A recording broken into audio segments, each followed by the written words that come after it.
میرے دوستو، بقرہ کی آیات وہ ہم نے پڑھی تھی کہ کہا گیا کہ اس کا منافع، اس کا نقصان اس کے منافع سے کہیں زیادہ ہے، ذرا دوری دلائی گئی۔ اور یہاں کہا گیا کہ اگر تم نشے کی حالت میں ہو تو نماز کے قریب نہ جاؤ، اور بالآخر وہ احکامات نازل ہوئے کہ انما الخمر والمیسر والانصاب والازلام رجس من عمل الشیطان فاجتنبوہ۔ لیکن وہ بات کا حکم، ایک معاشرہ تیار کیا جا رہا تھا، ایک سوسائٹی تیار کی جا رہی تھی، اس سوسائٹی کے اندر لوگوں کو احکامات پر پابندی کے لیے تربیت دی جا رہی تھی۔ تو یہ ایک درمیان کا وقت تھا اور درمیان کا حکم تھا، لیکن اب یہ حکم منسوخ ہو گیا ہے۔ اب ظاہری بات ہے نشے کی حالت اور نشہ ہر طریقے سے حرام ہے۔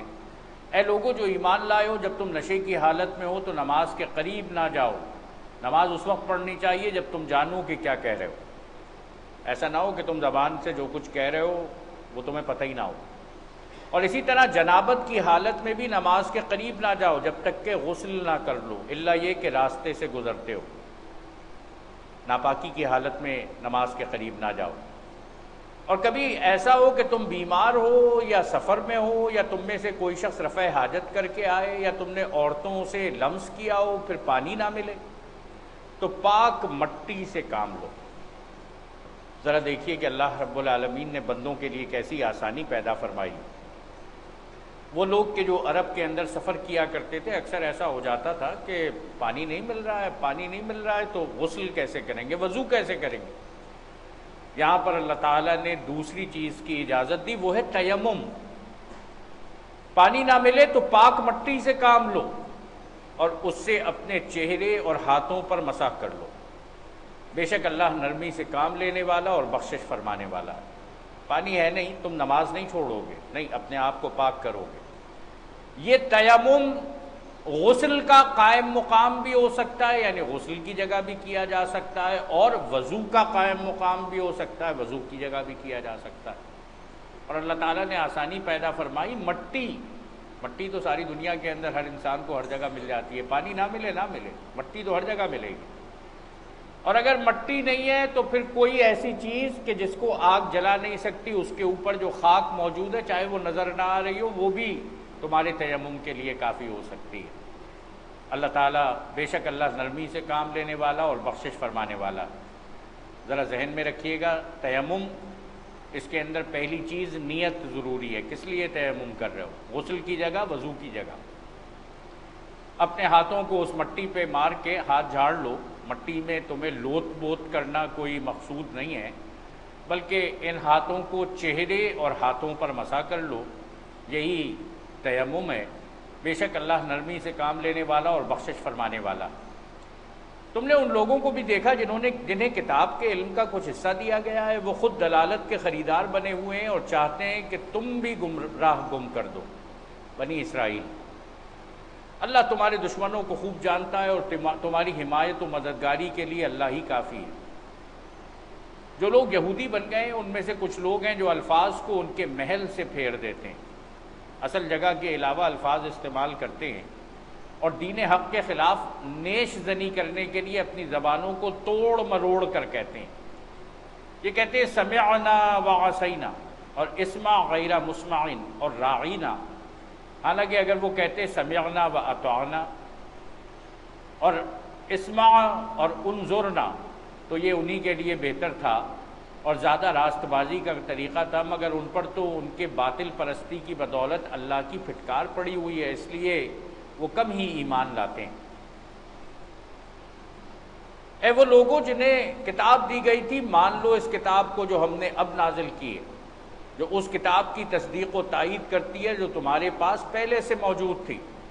اس پر ایمان لے آؤ قبل اس کے کہ ہم چہرے بگاڑ کر پیچھے پھیر دیں یا ان کو اسی طرح لعنت زدہ کر دیں جس طرح سبت والوں کے ساتھ ہم نے کیا تھا۔ لعنت زدہ کیا تھا وہ جنہیں حکم دیا گیا تھا کہ وہ ہفتے کے دن کو محترم جانیں گے، انہوں نے ہفتے کے دن کے احترام کو ختم کیا، اللہ تعالیٰ نے انہیں بندر بنا دیا۔ یاد رکھو کہ اللہ کا حکم نافذ ہو کر رہتا ہے۔ اللہ بس شرک ہی کو معاف نہیں کرتا، اس کے ماں سوا دوسرے جس قدر گناہ ہیں وہ جس کے لیے چاہتا ہے معاف فرما دیتا ہے۔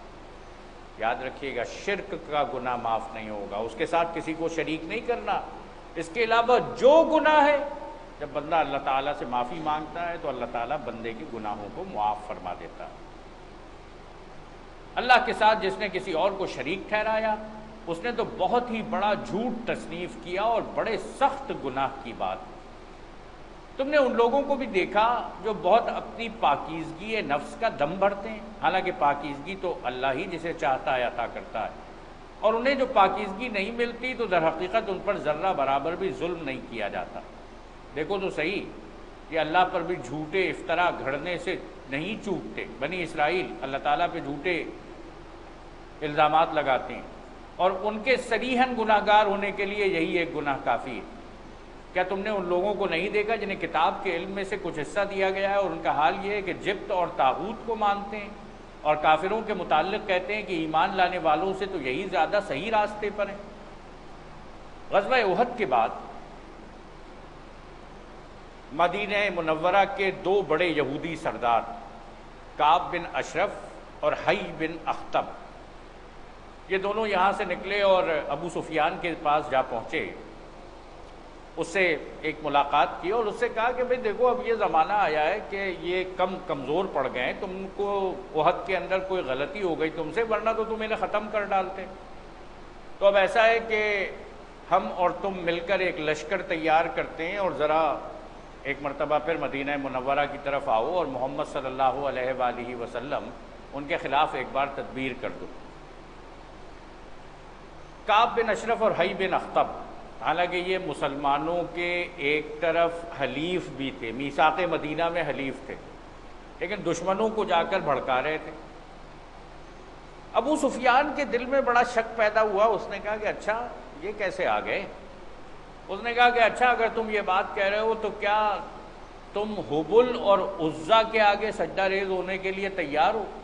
کعب بن اشرف نے حبل اور عزا کے آگے سجدہ بھی کر دیا۔ کفار مکہ نے کہا کہ اچھا تم تو کتاب کے جاننے والے ہو، تم تو بڑے قابل لوگ ہو، تمہارے پاس تو اللہ کی کتاب موجود ہے، ذرا یہ بتاؤ کہ ایسا تو نہیں ہے کہ محمد صلی اللہ علیہ وآلہ وسلم اللہ کے رسول ہوں؟ تمہاری کتاب میں کیا لکھا ہوا ہے؟ اور تم انہیں بھی دیکھتے ہو ہمیں بھی دیکھتے ہو، بتاؤ ہم بہتر ہیں یا وہ بہتر ہیں؟ کعب بن اشرف نے کہا کہ تم لوگوں کا کیا کہنا، تم لوگ خاندانی لوگ ہو، تمہاری ایک تاریخ ہے، تم بہت بہتر ہو۔ وہ تو اللہ تعالیٰ اس پوری چیز کو کھول کے رکھ رہا ہے اور اس پوری سازش کو بے نقاب کر رہا ہے۔ کیا تم نے ان لوگوں کو نہیں دیکھا جنہیں کتاب کے علم میں سے کچھ حصہ دیا گیا اور ان کا حال یہ ہے کہ جبت اور طاغوت کو مانتے ہیں، شیطان کے آگے سجدہ کرتے ہیں؟ وہ جس چیز کے بارے میں جانتے ہیں کہ یہ تو بت ہیں، ان کے آگے سجدہ ریز ہو گئے، اور کافروں کے متعلق کہتے ہیں کہ ایمان لانے والوں سے تو یہی زیادہ صحیح راستے پر ہیں۔ ایسے ہی لوگ ہیں جن پر اللہ نے لعنت کی ہے، اور جس پر اللہ لعنت کر دے پھر تم اس کا کوئی مددگار نہیں پاؤ گے۔ کیا حکومت میں ان کا کوئی حصہ ہے؟ اگر ایسا ہوتا تو یہ دوسروں کو ایک پھوٹی کوڑی تک نہ دیتے۔ پھر کیا یہ دوسروں سے اس لیے حسد کرتے ہیں کہ اللہ نے انہیں اپنے فضل سے نواز دیا؟ نبی اکرم صلی اللہ علیہ وآلہ وسلم کو نبوت عطا فرما دی تو یہ ان سے نفرت کرنے لگے، جلن کرنے لگے، حسد کرنے لگے؟ اگر یہ بات ہے تو انہیں معلوم ہو کہ ہم نے تو ابراہیم کی اولاد کو کتاب اور حکمت عطا کی اور ملک عظیم بخش دیا۔ نبی اکرم صلی اللہ علیہ وآلہ وسلم سیدنا ابراہیم علیہ الصلاۃ والسلام کے وارث ہیں، بنو اسماعیل میں سے، اور اللہ تعالیٰ نے تم جس ابراہیم کا بڑا تذکرہ کرتے ہو، کہتے ہو کہ صاحبان تقویٰ میں سے اسی کی اولاد میں کسی کو عزت دی ہے، تمہیں تو خوش ہونا چاہیے، مگر ان میں سے کوئی اس پر ایمان لایا اور کوئی اس سے منہ موڑ گیا، اور منہ موڑنے والوں کے لیے تو بس جہنم کی بھڑکتی ہوئی آگ ہی کافی ہے۔ جن لوگوں نے ہماری آیات کو ماننے سے انکار کر دیا ہے انہیں بالیقین ہم آگ میں جھونکیں گے، اور جب ان کے بدن کی کھال جل جائے گی تو اس کی جگہ دوسری کھال پیدا کر دیں گے۔ اللہ رب العالمین محفوظ فرمائے تاکہ وہ خوب عذاب کا مزہ چکھیں۔ اللہ بڑی قدرت رکھتا ہے اور اپنے فیصلوں کو عمل میں لانے کی حکمت خوب جانتا ہے۔ جن لوگوں نے ہماری آیات کو مان لیا اور نیک عمل کیے، ان کو ہم ایسے باغوں میں داخل کریں گے جن کے نیچے نہریں بہتی ہوں گی، جہاں وہ ہمیشہ ہمیشہ رہیں گے، ان کو پاکیزہ بیویاں ملیں گی اور انہیں ہم گھنی چھاؤں میں رکھیں گے۔ مسلمانوں، اللہ تمہیں حکم دیتا ہے امانتیں اہل امانت کے سپرد کرو، اور جب لوگوں کے درمیان فیصلہ کرو تو عدل کے ساتھ کرو۔ اللہ تم کو نہایت عمدہ نصیحت کرتا ہے، یقیناً اللہ سب کچھ سنتا اور دیکھتا ہے۔ میرے دوستو، بڑی اہم بات کہی گئی۔ آج ہم سب بڑے پریشان رہتے ہیں، حالات بڑے خراب ہو گئے، کوئی محفوظ نہیں ہے۔ ایک ناانصافی کا نظام ہے، ایک ایسا نظام ہے جس کے اندر کسی کو اس کا حق نہیں مل رہا۔ لیکن یہ کس وجہ سے؟ یہ اس وجہ سے کہ امانتیں اہل امانت کے سپرد نہیں کی گئیں۔ آج وہ جو معاشرے کے سب سے اہم منصب پر بیٹھے ہوئے ہیں، ان کی امانت داری پر لوگوں کو سب سے زیادہ شک ہے، اور یہ ذمہ داری تمہاری ہے۔ تمہیں بھی کبھی نہ کبھی اس آزمائش سے گزرنا پڑتا ہے۔ غلطی تم کرتے ہو، اس موقع پر امانتیں اہل امانت کے سپرد نہیں کرتے، اور جب تم لوگوں کے درمیان فیصلہ کرتے ہو تو عدل کے ساتھ نہیں کرتے۔ اللہ تم کو عمدہ نصیحت کرتا ہے، اور یقیناً اللہ سب کچھ سنتا اور دیکھتا۔ اے لوگوں جو ایمان لائے ہو، اطاعت کرو اللہ کی، اطاعت کرو رسول کی، اور ان لوگوں کی جو تم میں سے صاحب امر ہوں۔ صاحبان امر اگر اللہ اور رسول کی معصیت میں حکم نہ دیں تو ان کے حکم کو ماننا بھی ضروری ہے، لیکن اگر یہ حکم اللہ اور اس کے رسول کی معصیت میں، نافرمانی میں ہو تو پھر اس حکم کو ماننا ضروری نہیں ہے۔ پھر اگر تمہارے درمیان کسی معاملے میں نزاع ہو جائے تو اسے اللہ اور اس کے رسول کی طرف پھیر دو۔ اگر تم واقعی اللہ اور روز آخر پر ایمان رکھتے ہو، یہی ایک صحیح طریقہ کار ہے اور انجام کے اعتبار سے بھی بہتر ہے۔ اے نبی، تم نے دیکھا نہیں ان لوگوں کو جو دعوت کرتے ہیں کہ ہم ایمان لائیں اس کتاب پر جو تمہاری طرف نازل کی گئی اور ان کتابوں پر جو تم سے پہلے نازل کی گئی تھیں، مگر چاہتے یہ ہیں کہ اپنے معاملات کا فیصلہ کروانے کے لیے طاغوت کی طرف رجوع کریں، حالانکہ انہیں طاغوت سے کفر کرنے کا حکم دیا گیا تھا۔ شیطان انہیں بھٹکا کر راہ راست سے بہت دور لے جانا چاہتا ہے۔ یہ ایسے منافقین کہ جب ان کے آپس کے تنازعات کا معاملہ ہوتا، وہ اگر یہ جانتے کہ ہم حق پر ہیں تو کہتے کہ یہ معاملہ اللہ کے رسول صلی اللہ علیہ وآلہ وسلم کے پاس لے جاؤ، اس لیے کہ ہمیں حق مل جائے گا۔ لیکن جب انہیں نظر آتا کہ ہم حق پر نہیں ہیں، ناانصافی پر کھڑے ہوئے ہیں، تو وہ اس موقع پر کہتے کہ کسی یہودی کے پاس لے جاؤ، کسی اور کے پاس لے جاؤ۔ اللہ تعالیٰ یہ کہہ رہا ہے کہ تم ان معاملات کو شیطان کے پاس لے جاتے ہو، حالانکہ اللہ کا رسول موجود ہے، اس کے پاس لانا چاہیے تھا۔ اور جب ان سے کہا جاتا ہے کہ آؤ اس چیز کی طرف جو اللہ نے نازل کی ہے اور آؤ رسول کی طرف، تو ان منافقوں کو تم دیکھتے ہو کہ یہ تمہاری طرف آنے سے کتراتے ہیں۔ پھر اس وقت کیا ہوتا ہے؟ جب ان کے اپنے ہاتھوں کی لائی ہوئی مصیبت ان پر آن پڑتی ہے، اس وقت یہ تمہارے پاس قسمیں کھاتے ہوئے آتے ہیں اور کہتے ہیں کہ خدا کی قسم، ہم تو صرف بھلائی چاہتے تھے، اور ہماری نیت تو یہ تھی کہ فریقین میں کسی طرح موافقت ہو جائے۔ ہم تو ادھر اس لیے لے گئے تھے تاکہ فریقین میں موافقت ہو جائے، چاندی کے ورق لگا کر اپنی غلطی کو چھپاتے ہیں۔ اللہ جانتا ہے جو کچھ ان کے دلوں میں ہے۔ ان سے تعرض مت کرو، لڑائی جھگڑا نہیں کرو، ٹھیک ہے، لیکن ان کو جان ضرور لو، انہیں سمجھاؤ اور ایسی نصیحت کرو جو ان کے دلوں میں اتر جائے۔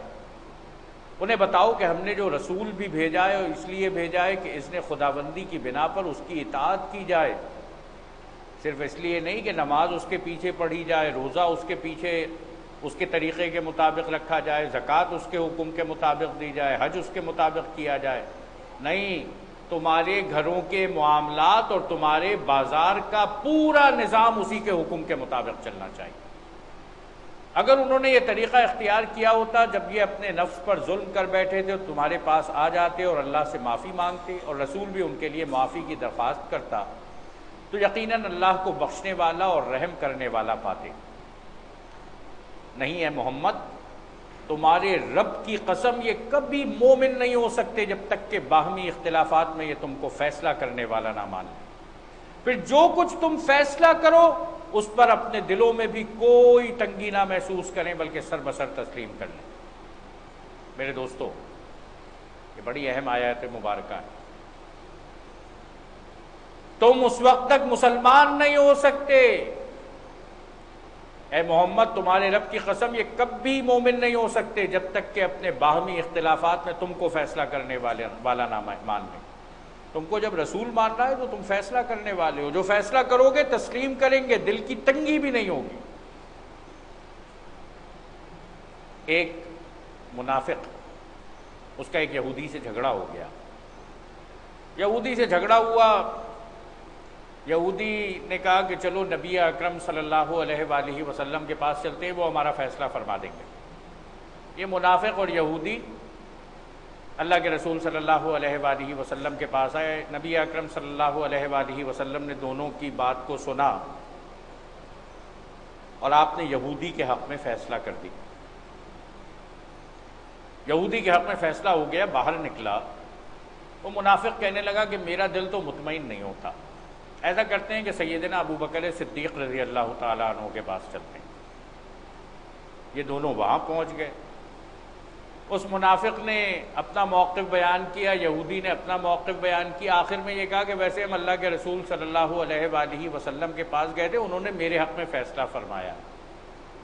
سیدنا ابو بکر صدیق رضی اللہ تعالیٰ عنہ نے جب یہ سنا تو کہا کہ نبی اکرم صلی اللہ علیہ وآلہ وسلم کے فیصلے کے بعد ابو بکر فیصلہ کرنے والا کوئی نہیں ہوتا، ہو گیا فیصلہ۔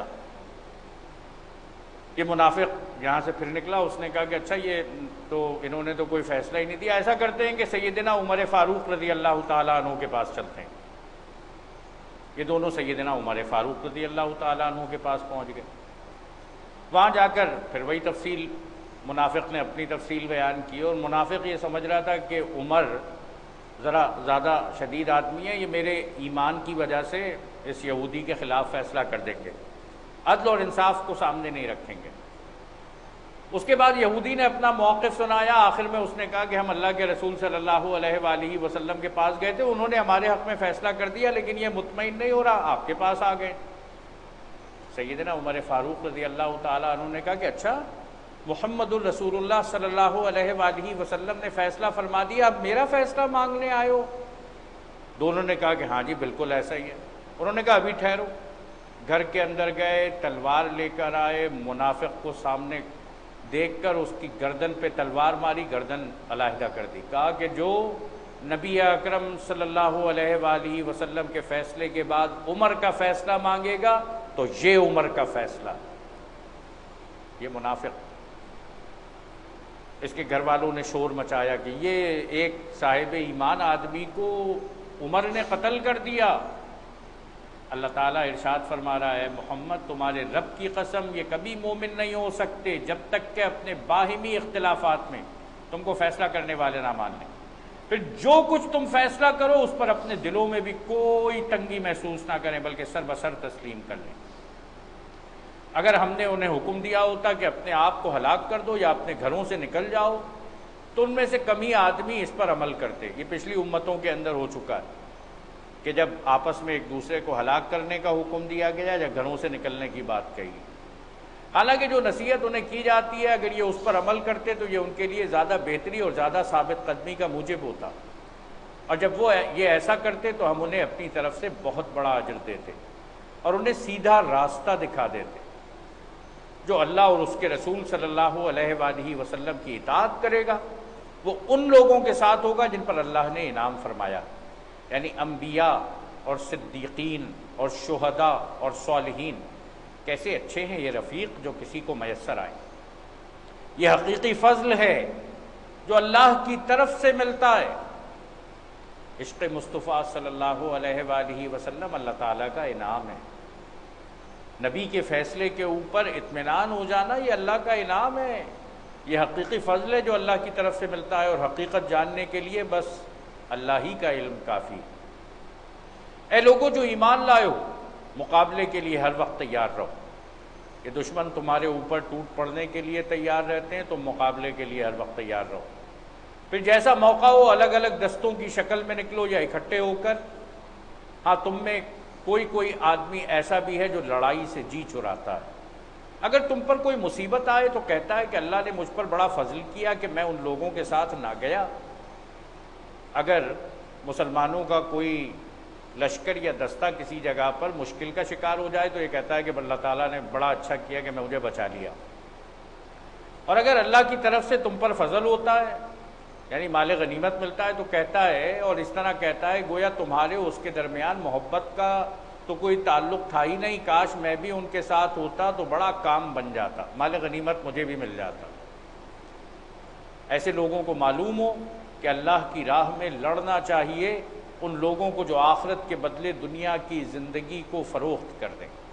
یہ دنیا کی زندگی آخرت کی زندگی کے بدلے فروخت کرنے والے اللہ کے راستے میں لڑیں. پھر جو اللہ کی راہ میں لڑے گا اور مارا جائے گا یا غالب ہوگا، شہید ہوگا یا غازی بنے گا، اسے ہم ضرور اجر عظیم عطا کریں گے.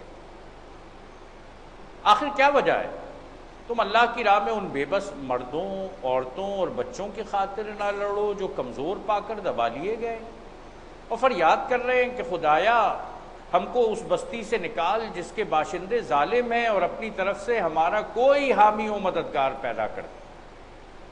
ساری دنیا کے اندر امت مسلمہ کے رشتے ہوئے زخم، کشمیر، فلسطین، بوسنیا، عراق، افغانستان، کہا جا رہا ہے کہ کیا ہو گیا ہے تمہیں، تم اللہ کی راہ میں ان بے بس مردوں، عورتوں اور بچوں کی خاطر نہ لڑو، نہ اخلاقی مدد کرتے ہو، نہ مالی مدد کرتے ہو، نہ زبان ان کی خاطر کھولتے ہو، بلکہ ان کے دشمنوں سے تعلقات بنانے کے لیے بڑی سرگرمی دکھاتے ہو. یاد رکھنا کہ وہ تو اللہ تعالیٰ سے دعا کر رہے ہیں، اور جن لوگوں نے ایمان کا راستہ اختیار کیا وہ اللہ کی راہ میں لڑتے ہیں، اور جنہوں نے کفر کا راستہ اختیار کیا ہے وہ طاغوت کی راہ میں لڑتے ہیں. کوئی شیطان کے راستے میں لڑ رہا ہے تو کوئی رحمان کے راستے میں لڑ رہا ہے. پس شیطان کے ساتھیوں سے لڑو، ان کا مقابلہ کرو. اگر وہ دلیل کے ساتھ مقابلہ کر رہے ہیں تو دلیل کے ساتھ مقابلہ کرو. اگر وہ اسلحے کے ساتھ امت مسلمہ کو قتل کر رہے ہیں تو ان کے اسلحے کا توڑ کرو، ٹیکنالوجی کے ذریعے ان کا مقابلہ کرو. اور اگر وہ گفتگو اور بات چیت اور علم کلام کے ذریعے کر رہے ہیں تو ان تمام جگہوں پر ان کا جواب دو. شیطان کے ساتھیوں سے لڑو اور یقین جانو کہ شیطان کی چالیں حقیقت میں نہایت کمزور ہیں. تم نے ان لوگوں کو بھی دیکھا جن سے کہا گیا تھا کہ اپنے ہاتھ روکے رکھو اور نماز قائم کرو اور زکوٰۃ دو. اب جو انہیں لڑائی کا حکم دیا گیا تو ان میں سے ایک فریق کا یہ حال ہے کہ لوگوں سے ایسا ڈر رہے ہیں جیسے خدا سے ڈرنا چاہیے. جب جہاد کا حکم نہیں آیا تھا تو تمنا کر رہے تھے کہ جہاد کا حکم آ جائے. جب جہاد کا حکم آ گیا تو اب ڈر رہے ہیں کہ جو چاروں طرف بستے ہیں ان سے مشکل پیدا ہو جائے گی. لوگوں سے ایسا ڈر رہے ہیں جیسے خدا سے ڈرنا چاہیے، یا کچھ اس سے بھی بڑھ کر کہتے ہیں خدایا یہ ہم پر لڑائی کا حکم کیوں لکھ دیا، کیوں نہ ہمیں ابھی کچھ اور مہلت دی. ان سے کہو دنیا کا سرمایہ زندگی تھوڑا ہے اور آخرت ایک خدا ترس انسان کے لیے زیادہ بہتر ہے، اور تم پر ظلم ایک شمع برابر بھی نہ کیا جائے گا، تھوڑا سا بھی ظلم نہیں کیا جائے گا. رہی موت تو جہاں بھی تم ہو وہ بہرحال تمہیں آ کر رہے گی.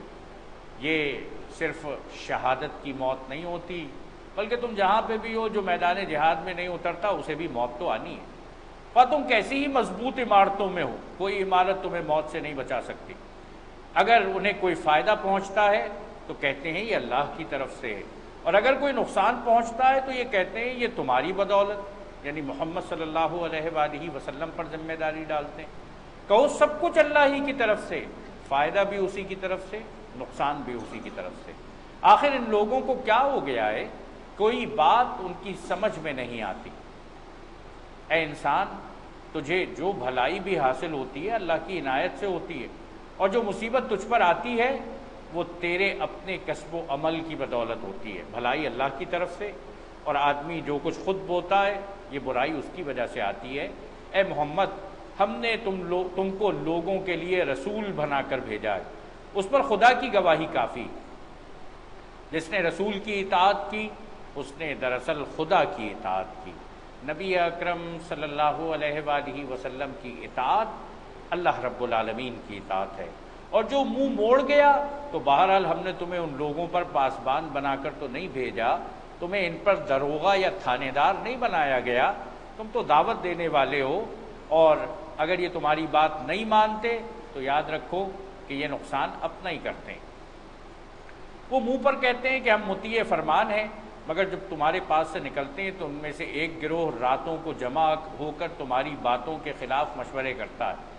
اللہ ان کی یہ ساری سرگوشیاں لکھ رہا ہے، تم ان کی پرواہ نہ کرو اور اللہ پر بھروسہ رکھو، وہی بھروسے کے لیے کافی ہے۔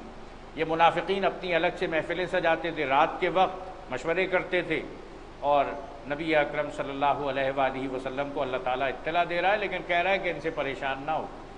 کیا یہ لوگ قرآن پر غور نہیں کرتے؟ اگر یہ اللہ کے سوا کسی اور کی طرف سے ہوتا تو اس میں بہت کچھ اختلاف بیانی پائی جاتی۔ 15 صدیاں گزر گئیں، قرآن مجید بار بار چیلنج دیتا ہے اس میں کوئی کمزوری ہو، اس میں کوئی بات خلاف حقیقت خلاف واقعہ ہو، اس کی نشاندہی کرو۔ کوئی نشاندہی نہیں کر پاتا۔ اگر نشاندہی نہیں کر پاتا، اگر اس جیسا قرآن تیار نہیں کر پاتا، تو کیا رکاوٹ ہے کہ اس قرآن مجید کو تسلیم کرنے میں آدمی مشکل محسوس کرے؟ یہ لوگ جہاں کوئی اطمینان بخش یا خوفناک خبر سن پاتے ہیں اسے لے کر پھیلا دیتے ہیں۔ ذرا سی کوئی خبر ملی، ادھر پورے معاشرے کے اندر پھیلا دی، صحیح ہے غلط ہے اس کے بارے میں کوئی تصدیق کیے بغیر۔ حالانکہ اگر یہ اسے رسول اور اپنی جماعت کے ذمہ دار اصحاب تک پہنچائیں تو وہ ایسے لوگوں کے علم میں آ جائے جو ان کے درمیان اس بات کی صلاحیت رکھتے ہیں کہ اس سے صحیح نتیجہ اخذ کر سکیں۔ تم لوگوں پر اللہ کی مہربانی اور رحمت نہ ہوتی تو تمہاری کمزوریاں ایسی تھیں کہ معدود چند کے سوا تم سب شیطان کے پیچھے لگ گئے ہوتے۔ بس اے نبی، تم اللہ کی راہ میں لڑو، تم اپنی ذات کے سوا کسی اور کے لیے ذمہ دار نہیں ہو، البتہ اہل ایمان کو لڑنے کے لیے اکساؤ۔ میرے دوستو، اللہ رب العالمین نبی کو حکم دے رہا ہے کہ اللہ کے راستے میں جہاد کے لیے بندگان خدا کو تیار کرو۔ بعید نہیں کہ اللہ کافروں کا زور توڑ دے۔ اللہ کا زور سب سے زیادہ زبردست اور اس کی سزا سب سے زیادہ سخت ہے۔ جب جہاد کا اعلان ہو تو یہ جہاد ریاست کی جانب سے اعلان کیا جائے، اور اس ریاست کے اس اعلان پر بندگان خدا کو لبیک کہنا چاہیے، اگر وہ ریاست ایک اسلامی ریاست ہو۔ جو بھلائی کی سفارش کرے گا وہ اس میں سے حصہ پائے گا، اور جو برائی کی سفارش کرے گا وہ اس میں سے حصہ پائے گا۔ اللہ ہر چیز پر نظر رکھنے والا ہے۔ اور جب کوئی احترام کے ساتھ تمہیں سلام کرے تو اس کو اس سے بہتر طریقے کے ساتھ جواب دو، یا کم از کم اسی طرح اللہ ہر چیز کا حساب لینے والا ہے۔ اگر کسی نے آپ کو کہا السلام علیکم، جواب دیا جائے وعلیکم السلام ورحمۃ اللہ، بڑھ کر جواب دیا جائے۔ اگر کسی نے کہا السلام علیکم ورحمۃ اللہ، جواب دیا جائے وعلیکم السلام ورحمۃ اللہ وبرکاتہ۔ یہ اللہ رب العالمین کا حکم ہے، یا تو اسی جیسا یا اس سے بہتر۔ اس لیے جب کوئی سلام کرے، سلام کا جواب دینا لازمی ہے۔ اور یاد رکھنا کہ جو حساب اور کتاب کا مسئلہ نہیں ہے، اللہ تعالیٰ ہر چیز کا حساب لینے والا ہے، اس کے ہر چیز ریکارڈ ہو رہی ہے۔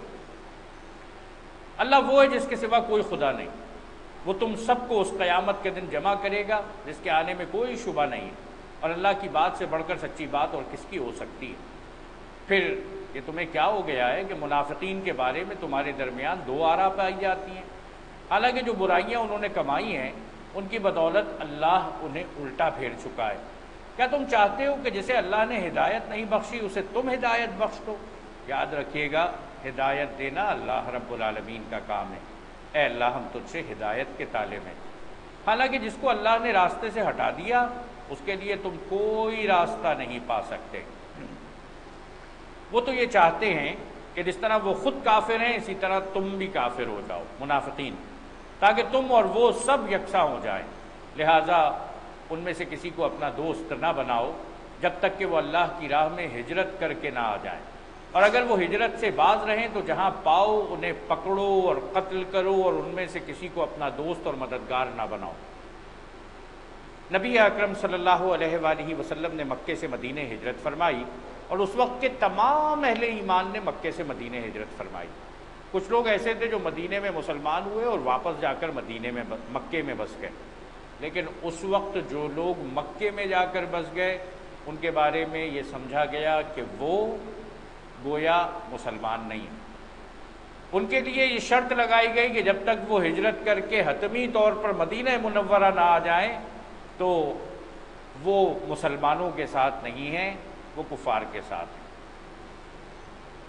البتہ وہ منافق اس حکم سے مستثنیٰ ہیں جو کسی ایسی قوم سے جا ملیں جس کے ساتھ تمہارا معاہدہ ہو۔ وہ کسی ایسی قوم کے ساتھ رہنے لگ جائیں جن سے تمہارا معاہدہ ہو تو تم انہیں قتل نہ کرو۔ اسی طرح وہ منافق بھی مستثنیٰ ہیں جو تمہارے پاس آتے ہیں اور لڑائی سے دل برداشتہ ہیں، نہ تم سے لڑنا چاہتے ہیں نہ اپنی قوم سے۔ اللہ چاہتا تو ان کو تم پر مسلط کر دیتا اور وہ بھی تم سے لڑتے۔ اگر ایسا کوئی ہے کہ جو جنگ میں نہ ان کا ساتھ دیتا ہے نہ آپ کا ساتھ دیتا ہے تو ٹھیک ہے، اس کو بھی اپنی جگہ چھوڑ دیں، اس کے خلاف تلوار نہ اٹھائیں۔ لہذا اگر وہ تم سے کنارہ کش ہو جائیں اور لڑنے سے باز رہیں اور تمہاری طرف صلح و آشتی کا ہاتھ بڑھائیں تو اللہ نے تمہارے لیے ان پر دست درازی کی کوئی سبیل نہیں رکھی۔ وہ سارے لوگ کہ جو جنگ کے اندر اس طریقے سے براہ راست شریک نہیں ہیں، ان کو قتل کرنا، تلوار اٹھانا، ہتھیار ان پر استعمال کرنا، یہ بھی کسی طرح مناسب نہیں ہے، اور قرآن مجید کا یہ حکم ہماری نگاہوں کے سامنے۔ ایک اور قسم کے منافق تمہیں ایسے ملیں گے جو چاہتے ہیں کہ تم سے بھی امن میں رہیں اور اپنی قوم سے بھی، مگر جب کبھی فتنے کا موقع پائیں گے اس میں کود پڑیں گے۔ ایسے لوگ اگر تمہارے مقابلے سے باز نہ رہیں اور صلح و سلامتی تمہارے آگے پیش نہ کریں اور اپنے ہاتھ نہ روکیں تو جہاں وہ ملے انہیں پکڑو اور مارو۔ ان پر ہاتھ اٹھانے کے لیے ہم نے تمہیں کھلی حجت دے دی ہے۔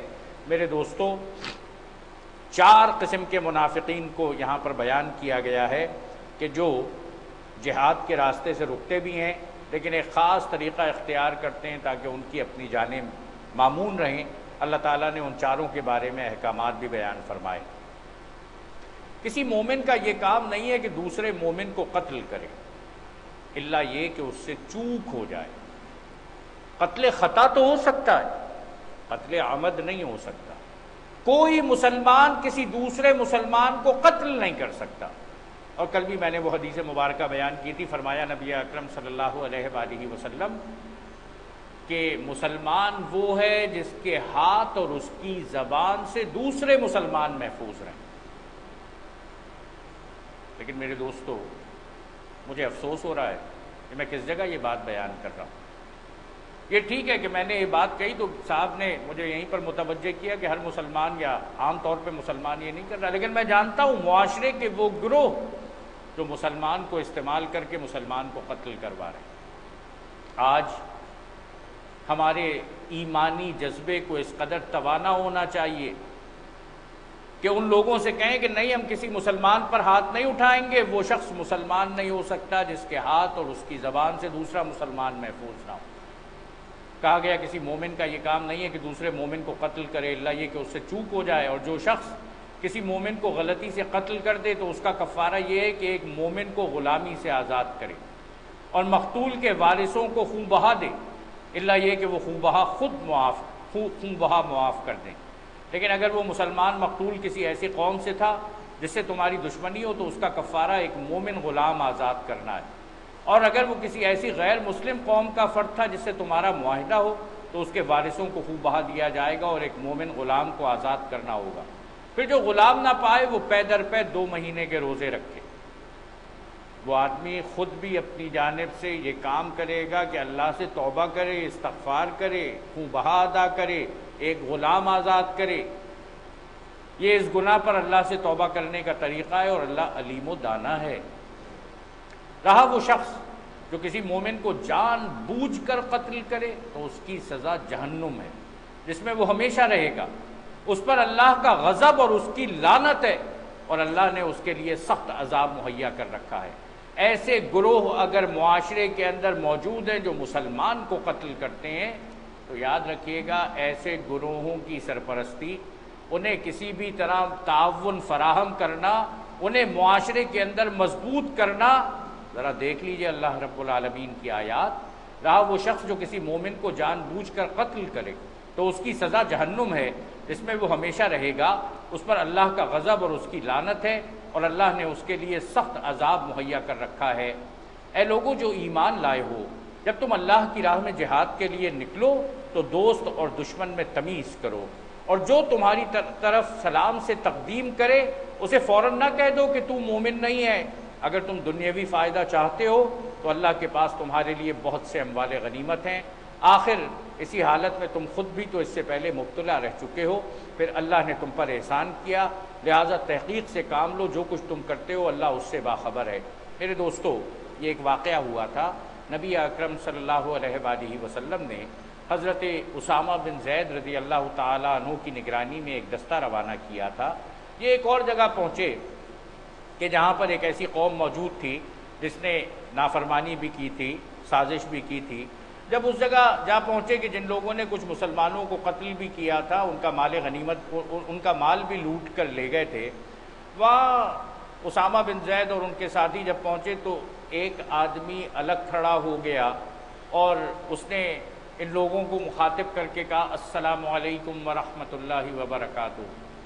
یہ لوگ جب انہوں نے کفار کے اوپر حملہ کیا تو اس آدمی پر بھی حملہ کیا، اسے بھی قتل کر دیا۔ یہ دستہ اور لشکر جب واپس آیا اور نبی اکرم صلی اللہ علیہ وآلہ وسلم کے پاس پہنچا تو حضرت اسامہ بن زید نے پورا واقعات بیان کیے کہ ہم کس طرح گئے، کس طرح دشمن سے مبارزت ہوئی۔ اسی میں یہ واقعہ بھی بیان کیا کہ یا رسول اللہ صلی اللہ علیہ وآلہ وسلم، ایک آدمی الگ کھڑا ہو گیا تھا اپنے مال اموال کو لے کے، بکریاں، اونٹ، گھوڑے، اور اس نے ہم سے کہا السلام علیکم ورحمۃ اللہ وبرکاتہ۔ وہ یہ ظاہر کرنا چاہ رہا تھا جیسے وہ مسلمان ہے، لیکن ہم نے جو ہے وہ جب حملہ کیا تو اس کو بھی قتل کر دیا۔